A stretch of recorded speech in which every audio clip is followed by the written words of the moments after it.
오늘 말씀은 여호수아 4장에 있는 말씀으로 함께 은혜를 나누려고 합니다. 요즘 우리가 아침에 말씀 묵상 시간에 계속 여호수아서를 묵상하고 있는데요. 당분간은 여호수아서에 있는 말씀을 가지고서 말씀을 좀 나누려고 해요.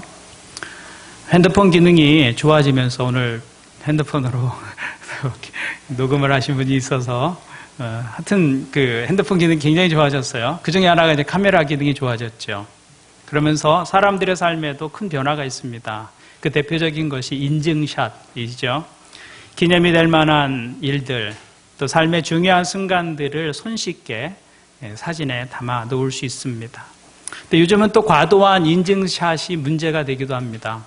한 기사에 의하면 2011년부터 2017년까지 셀카를 찍다가 목숨을 잃은 사람이 259명이나 된다고 기사에 나온 걸 읽었어요. 이게 공식적인 숫자니까 아마 그보다 더 많은 사람들이 사진 찍다가 죽지 않았나 싶어요.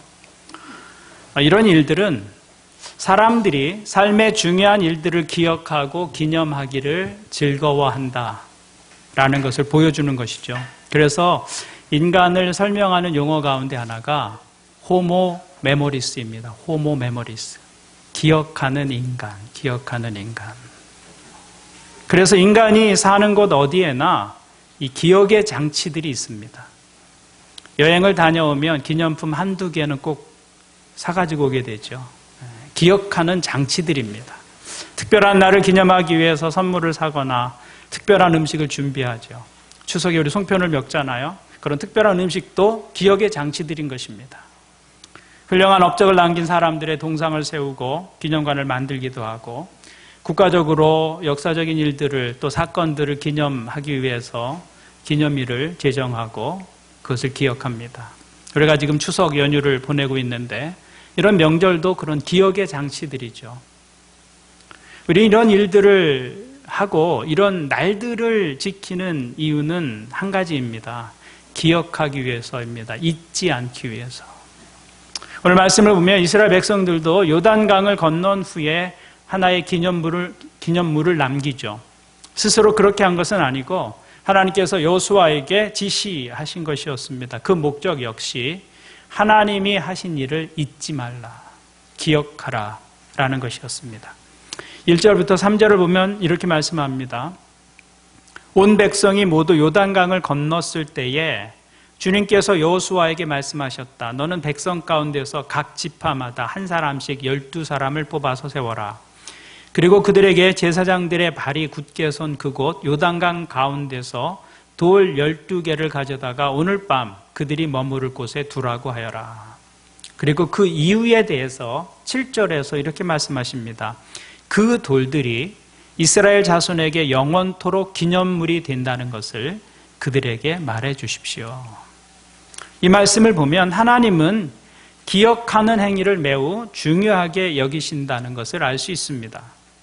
사실 여호수아서를 읽다 보면 여호수아 3장의 요단강을 건넌 사건은 4장을 건너뛰고 5장으로 바로 이어지는 것이 더 자연스럽습니다.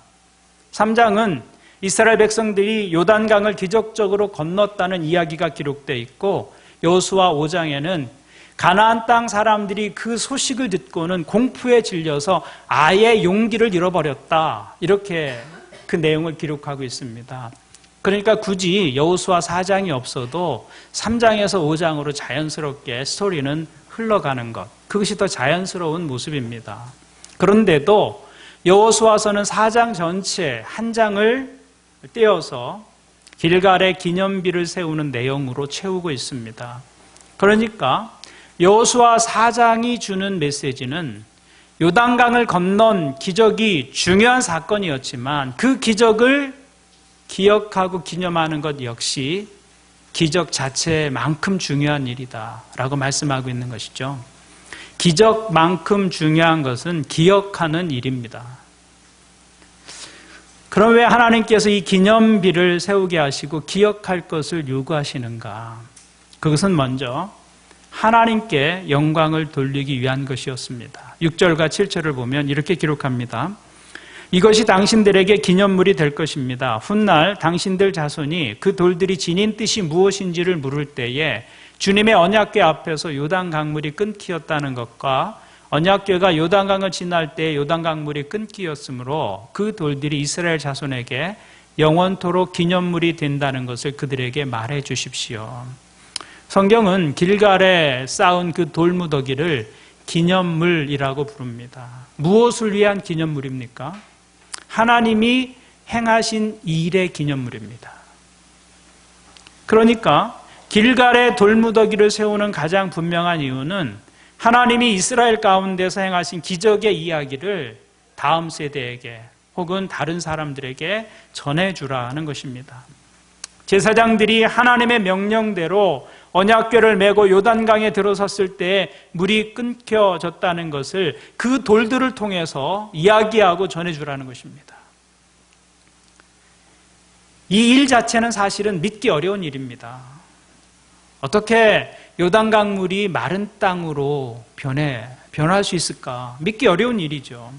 그러나 요단강 한복판에서 들고 나온 돌들로 쌓은 그 돌무더기는 이스라엘 백성들이 범람하는 요단강을 건넜다는 것, 그것도 강 한복판을 가로질러서 마른 땅을 밟으며 건넜다는 믿기 어려운 일의 증거가 되는 것입니다. 누구에게 증거가 됩니까? 먼저는 요단강을 건넌 당사자들인 자신들에게 증거가 됩니다. 그 돌들을 볼 때마다 하나님이 행하신 일들을 기억하지 않을 수가 없는 것이죠.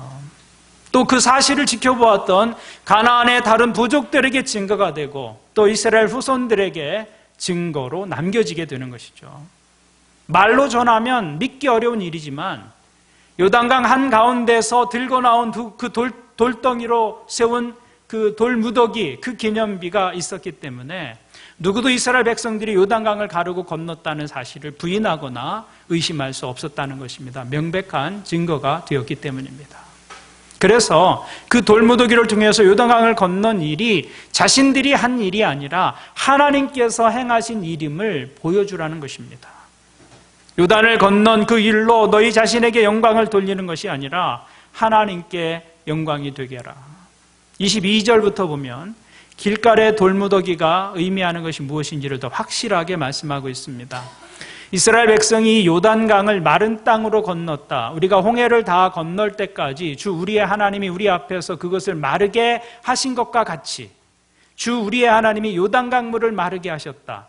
그렇게 하신 것은 땅의 모든 백성이 주님의 능력이 얼마나 강하신가를 알도록 하고 우리가 영원토록 주 우리의 하나님을 경외하도록 하려는 것이다. 이 말씀을 보면 반복해서 나타나는 단어들이 있습니다. 그것은 주 우리의 하나님이라는 단어이고 주님의 능력이라는 단어입니다. 반복해서 주 우리의 하나님이 그 일을 하셨다. 주 하나님의 능력이 그렇게 행하셨다라고 반복해서 말하고 있죠. 우리가 한 일이 아니라 하나님께서 하신 일이다라는 것이죠. 우리 자신에게 능력이 있다고 말하는 것이 아니라 하나님의 능력이 얼마나 강한지 알게 하라라고 말씀하고 있는 것입니다. 이스라엘 백성들은 길갈의 돌무더기를 볼 때마다 이것을 기억해야만 했습니다. 오늘 우리의 삶은 당연한 것이 아니라 하나님의 은혜의 결과다. 요단강을 건넌 일은 우리의 힘으로 건넌 당연한 일이 아니라 하나님의 전적인 은혜였다. 이 가나안의 새 삶은 우리 힘으로 얻은 당연한 삶이 아니라 하나님의 은혜의 선물이었다. 그것을 기억하는 것이죠. 그렇게 함으로 이 역사의 주인공이신 하나님을 잊지 않고 기억하게 하신 것이고 그 하나님께 영광을 돌리는 삶을 살도록 하신 것입니다. 신앙은 기억하는 그 기억 속에 자리합니다. 그래서 신앙의 기본은 기억하는 것입니다. 하나님의 은혜를 기억하는 것이고 하나님의 능력을 기억하는 것이고 하나님이 행하신 일들을 잊지 않고 기억하는 것, 그 기억의 자리가 믿음의 자리가 됩니다. 그리고 매일매일의 삶의 걸음을 통해서 우리의 삶과 영혼 가운데 그 기억의 돌 하나씩 더해가는 것, 그것이 믿음의 여정인 것이죠. 우리가 믿음으로 걷다 보면 요단강을 건너게 하시는 그 하나님의 일하심들을 우리가 경험하고 만나게 됩니다. 그때마다 그 기억의 돌 하나를 내 영혼 위에 얹어놓는 것, 그것이 믿음으로 걸을 때 일어나는 일들인 것이죠. 믿음의 여정은 그런 기억의 돌들을 쌓는 것입니다. 저는 여러분의 인생의 여정에 이런 기억의 돌무더기가 있기를 바랍니다. 그 기억의 크기가 믿음의 크기가 되는 것입니다. 하나님 하면 그 기억의 크기가 있어야 돼요. 하나님 했는데 내 인생에 그 기억의 자리가 없다면 아직 믿음을 본격적으로 믿음으로 살고 있지 않는 것이죠. 기억의 자리가 믿음의 자리입니다. 그 기억의 돌 하나를 얹어놓는 것, 그것이 믿음의 여정이 되는 것이죠. 두 번째로 길갈에 돌무더기를 기념비로 세우게 하신 것은 자녀들을 위한 것이었습니다. 자녀들. 길갈의 그 돌무더기는 기억의 장치이면서 또한 가르침의 장치였습니다. 교육의 장치였다는 것이죠. 하나님의 요단강 사건이 이 돌무더기를 통해서 이스라엘의 미래에 살게 될 후손들에게도 영원한 가르침이 되기를 원하셨던 것입니다. 사실 이것이 길갈에 기념비를 세우는 가장 중요한 목적이었습니다. 신앙의 유산을, 하나님에 대한 경험을 다음 세대에게 건네주는 것입니다. 4장 6절 7절을 다시 보면 이것이 당신들에게 기념물이 될 것입니다. 우리 자신에게 기념물이 될 뿐만 아니라 훗날 당신들 자손이 그 돌들이 지닌 뜻이 무엇인지를 물을 때에 주님의 언약궤 앞에서 요단강 물이 끊기었다는 것과 언약궤가 요단강을 지날 때 요단강 물이 끊기었으므로 그 돌들이 이스라엘 자손에게 영원토록 기념물이 된다는 것을 그들에게 말해 주십시오. 자손들에게 말해 주라는 거예요. 이 기념비를 세운 목적은 하나님의 위대한 역사를 알려주는 것인데 특별히 너희 자녀들에게 전해주라는 것입니다. 요단강이 갈라진 기적은 역사의 한 시점에서 일어난 일입니다. 그런데 기념비를 세우고 그 사건을 기억하게 되면 요단강을 건넌 기적은 이제 후손들 대대로 기억되어지는 영원한 사건이 되는 것이죠. 그 기억 속에서 하나님은 길갈의 돌무더기를 통해서 하나님의 위대한 사역과 그 고난의 장애물 앞에서 그것을 이기고 넘어가게 하신 그 하나님의 능력을 그들의 후손들에게 전달해 주기를 원하시는 것입니다. 하나님은 우리뿐 아니라 우리 자손들도 하나님의 은혜를 입고 살기를 원하시는 것입니다. 우리뿐만이 아니라 우리 자손들도 하나님의 사랑을 받고 살기를 원하시고 하나님의 도움으로 인생을 승리하며 살아가기를 원하신다라고 이스라엘 백성들에게 지금 말씀하고 있는 것이죠. 하나님은 우리의 하나님뿐 아니라 우리 자녀들의 하나님이 되셔야 한다. 이거 하나님의 요청입니다. 그래서 우리 모두에게는 우리의 믿음의 유산을 다음 세대에게 물려주어야 할 책임이 있습니다. 그것이 우리에게 주어진 영적 책임입니다. 저는 여러분들의 가정이 세대와 세대를 이어서 신앙을 공유하는 자리가 되기를 바랍니다. 어느 가정은 신앙을 공유하는 자리에서 실패합니다. 하나님을 아는데 자녀들은 하나님을 모릅니다. 그것이 신앙의 가정이 경험하는 비극이죠. 안타까움입니다. 저는 여러분의 가정이 신앙을 공유하는 자리가 되기를 바랍니다. 저는 우리 교회가 다음 세대를 신앙으로 잘 세우는 그런 교회가 되기를 소원하고 또 기대합니다. 우리가 영원히 살 수 없어요. 언젠가는 떠납니다. 그래서 우리 믿음과 영적 자산들이 나의 삶에서, 내 인생에서 끝나버리면 안 된다는 것이죠. 우리가 하나님의 자녀가 되어서 누렸던 그 신앙의 경험과 축복과 유산은 자녀들 속에서 계속 대물림 되어야 합니다. 여러분 그것을 위해서 기도하시고 그것을 위해서 자녀들을 돌보고 양육해야 합니다. 부모들이 아무리 자녀들에게 힘과 도움을 준다 해도 한계가 있습니다.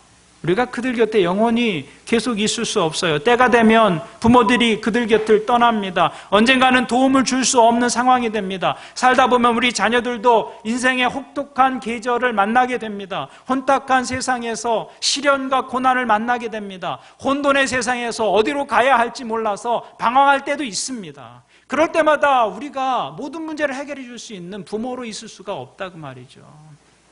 그럴 때 우리의 자녀들이 하나님을 의지하고 하나님의 도우심을 받을 수 있도록 영적으로 가르치고 훈련해야 합니다. 그것이 우리가 놓치지 말아야 할 영적 자산입니다. 어쩌면 그것이 우리 자녀들에게 물려줄 가장 위대한 유산인지 모릅니다. 우리가 우리 자녀들에게 눈에 보이는 유형의 재산만을 물려주어서는 안 됩니다. 우리는 유산하면 그런 유형의 재산들을 생각하죠. 동산과 부동산을 생각합니다.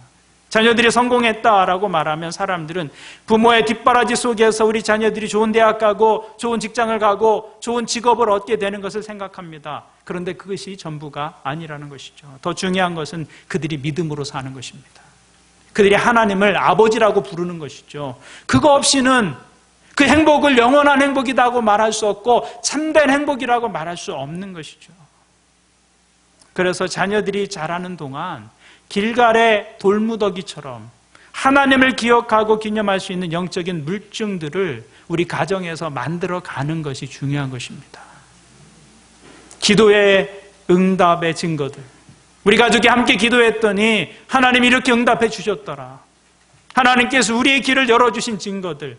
하나님의 말씀을 통해서 우리를 위로하시고 격려하시고 친히 걸음을 인도해 주신 증거들을 함께 경험하고 만들어가는 것, 그것이 믿음의 가정에서 일어나야 하는 일들인 것입니다. 이스라엘 민족이 길갈에 세운 그 돌무더기는 바로 자녀들에게 보여줄 수 있는 살아계신 하나님의 증거였습니다. 하나님이 살아계시다.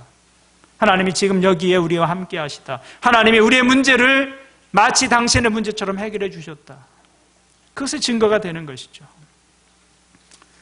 전 여러분들의 가정에 이 길갈의 돌무더기와 같은 신앙의 기념물들이 있기를 바랍니다. 그것을 통해서 부모 세대가 경험한 하나님의 일들이 자녀들에게도 기억되는 것입니다.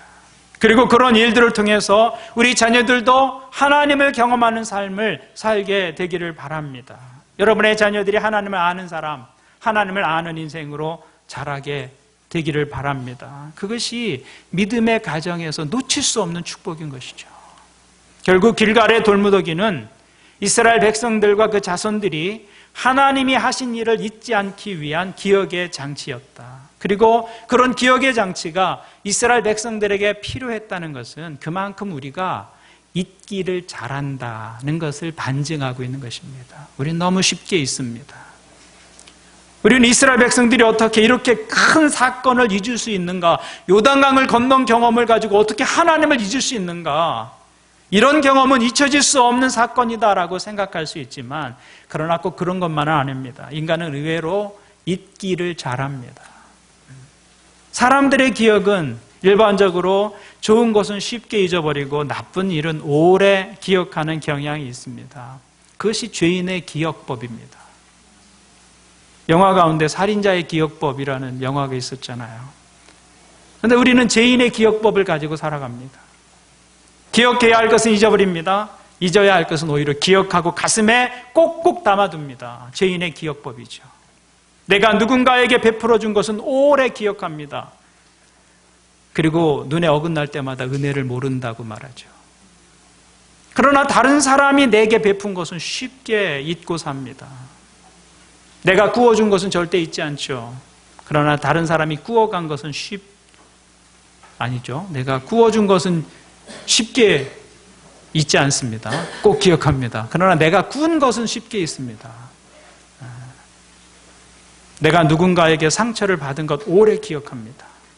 그러나 내가 누군가에게 상처를 주었다는 것은 기억조차 하지 못합니다. 죄인의 기억법.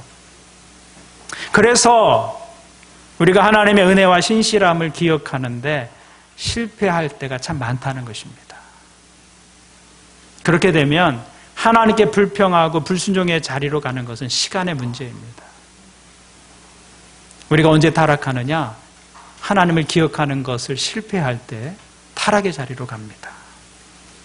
이스라엘 백성들이 하나님을 원망하고 불평하고 배반한 사건들을 보면 모두 그들이 하나님이 행하신 일들을 기억하지 못하였기 때문에 일어난 일들이었습니다.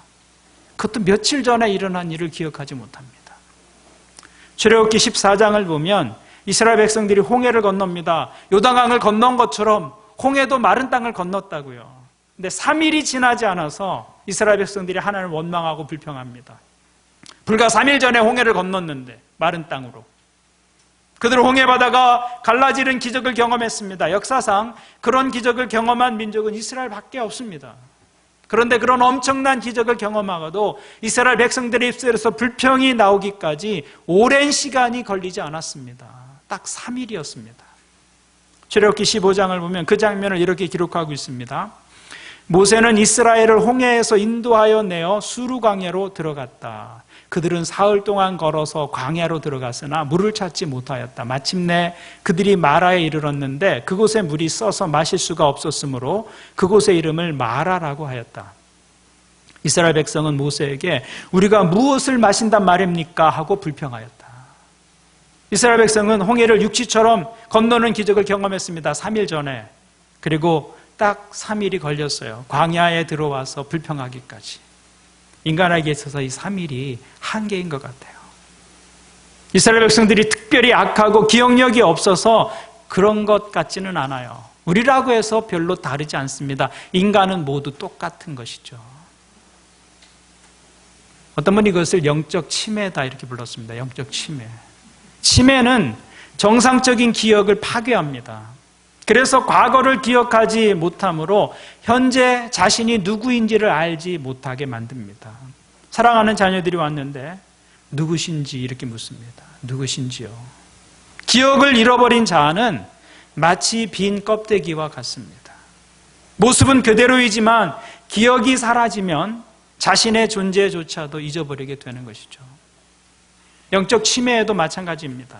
하나님에 대한 기억이 사라지면 하나님의 자녀로서 자기의 정체성을 잊어버리고 하나님과 의미 있는 관계를 지속할 수 없게 되는 것입니다.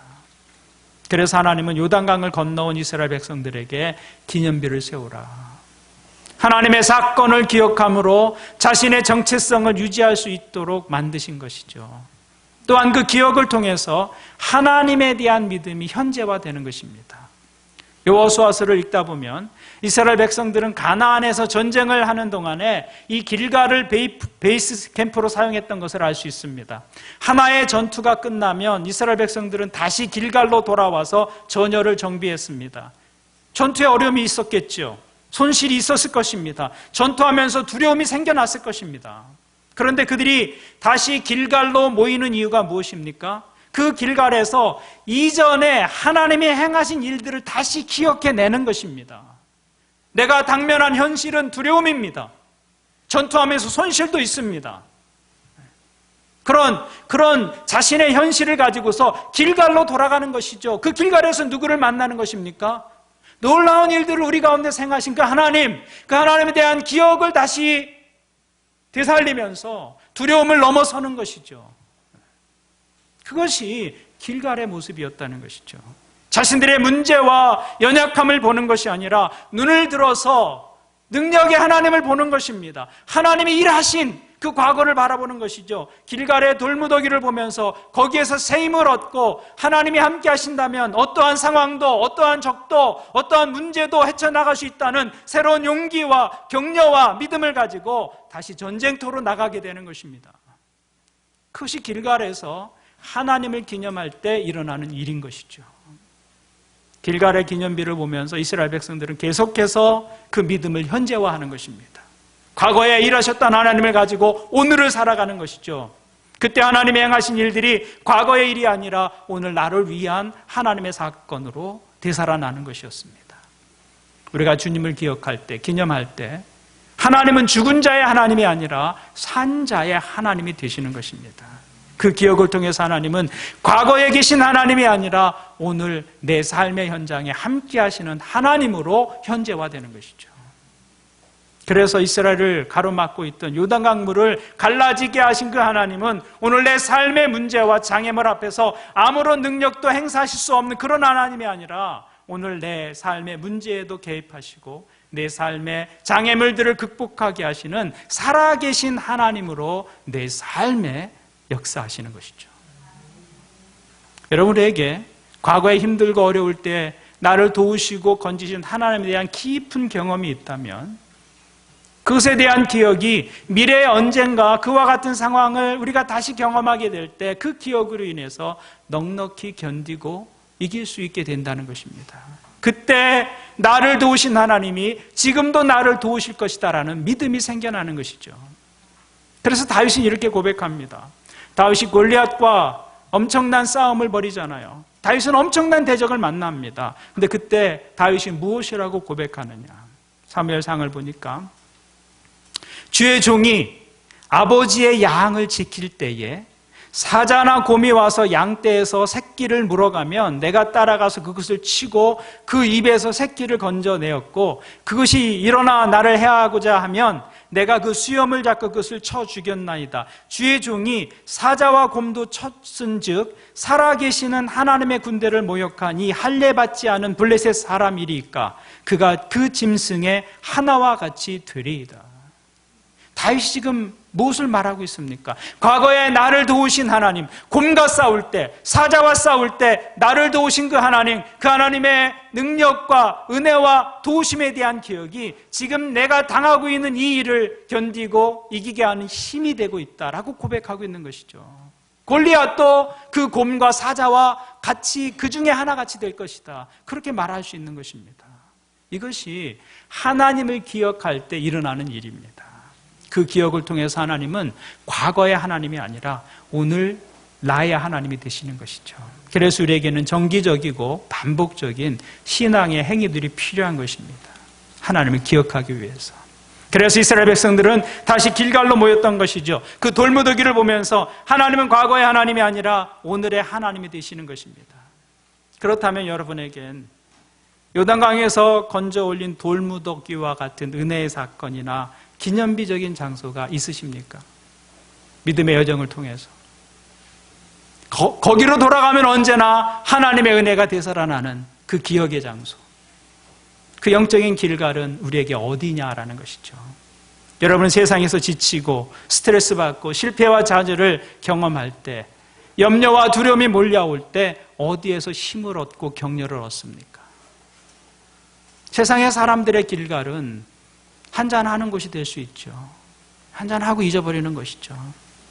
친목의 모임이나 동회가 될 수도 있고 향락의 장소가 될 수 있습니다. 그러나 믿는 사람들에겐 세상의 것들이 진정한 길갈이 될 수는 없습니다. 죄에 빠진 인간을 참으로 자유케 하시고 치유하시고 회복과 위로와 새 힘을 주시는 분은 하나님 한 분뿐입니다. 그것이 우리의 믿음의 고백입니다. 하나님 그분만이 우리의 진정한 피난처가 되십니다. 능력의 근원이 되시고 환난 중에 만날 도움이 되신다. 그것이 우리의 믿음의 고백인 것이죠. 그분만이 우리의 진정한 길갈이 되시는 분이십니다. 그러므로 지치고 힘들 때, 실패와 절망으로 고통스러울 때, 두려움이 몰려올 때, 염려가 내 삶을 지배하려고 할 때 우리는 영적인 길갈이 되시는 하나님께로 나아가야 한다라는 것입니다. 오늘 우리가 이렇게 예배하는 것은 그와 같은 의미가 있는 것입니다. 예배 자리에 서서 우리는 다시 하나님의 은혜를 생각하는 것입니다. 다시 하나님의 능력을 기억해내는 것이죠. 하나님의 영광과 능력이 우리의 삶에서 다시 나타나도록 하나님이 어떠한 분이신지를 기억하는 것이죠. 그래서 무질서해지는 우리의 영적 삶을 다시 회복시키는 것입니다. 오늘 우리가 오늘을 사는 우리에게 길갈은 바로 이 시간, 이 예배하는 자리가 우리의 길갈이다 라는 것이죠. 우리가 받은 은혜가 아무리 커도 시간이 지나면 기억이 희미해집니다. 그래서 시간이 지나면 은혜도 시들해지고 하나님에 대한 감사도 잊혀지고 구원의 감격도 점점 사라지게 되는 것을 경험합니다. 그래서 하나님께서는 일정한 예배와 종교적 행위들을 정해놓으시고 반드시 지키도록 우리에게 요구하시는 것입니다. 그런 일들을 통해서 다시 하나님을 기억하라. 그래서 하나님의 은혜를 다시 우리 영혼에 담는 것이죠. 그렇게 함으로 영혼의 무질서가 다시 질서를 잡도록 하나님은 적절한 틀을 우리에게 허락해 주신 것입니다. 그 틀이 때때로 우리의 삶을 불편하게 한다고 느껴질 수 있습니다. 우리의 삶을 올가매는 올무처럼 느껴질 때도 있습니다. 그러나 바로 그것 때문에 우리의 신앙이 무질서해지지 않을 수 있는 것이죠. 그래서 이런 주일의 예배가 중요한 것입니다. 주일의 예배가 무너지면 우리의 신앙을 유지하는 것이 거의 불가능해집니다. 예배 없이 신앙을 유지한다? 불가능합니다. 그래서 성경은 안식일을 기억하여 거룩히 지키라고 반복해서 말씀하고 있는 것이죠. 그러므로 예배를 소중히 여기는 분들이 되기를 바랍니다.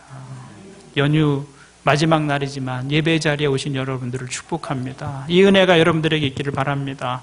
또 목장의 모임을 소중히 여기는 분들이 되기를 바랍니다. 예배를 소홀히 여기고 영적인 모임을 등한히 하는 사람은 절대로 건강한 신앙생활을 할 수 없습니다. 영적인 무질서를 이기고 우리에게 주어진 삶의 문제를 능히 넘어설 수 있는 비결은 예배와 같은 정기적인 신앙의 행위를 통해서 하나님을 다시 기억해내는 데 있습니다. 그것이 신앙의 기본을 이루는 것입니다. 말씀을 정리합니다. 신앙의 기본은 기억하는 것입니다. 그 기억의 자리가 믿음의 자리입니다. 저는 여러분들이 매주 주님 앞에 나와서 예배하면서 그 하나님을 기억하고 기념함으로 살아있고 생생한 신앙과 삶의 축복을 누리게 되기를 주님의 이름으로 축원을 드립니다. 아멘. 기도하겠습니다. 우리 말씀을 가지고 기도하죠. 하나님, 제 삶에 믿음의 여정을 걷는 동안에 기억의 돌들을 허락해 주십시오. 하나님이 행하신 일들에 대한 경험들이 그 믿음의 여정 속에 쌓이게 도와주십시오. 신앙의 연륜을 자랑하기보다는 우리 안에 하나님에 대한 경험들, 하나님이 행하신 일들에 대한 기억들이 있어야 할 것입니다. 하나님, 이것이 개인의 삶으로 끝나지 아니하고 우리 가정에 그런 기억의 돌무더기들이 생겨나게 도와주십시오. 그래서 부모 세대의 경험들이 자녀 세대에게로 이어지게 우리 가정을 복주시옵소서. 우리 교회가 함께 공동체로 모이면서 이런 신앙의 기억의 돌들을 함께 만들어가는 거룩한 공동체가 되게 도와주옵소서. 우리 말씀을 가지고 주님 앞에 나가서 함께 한 목소리로 기도하겠습니다. 하나님 아버지, 오늘 우리에게는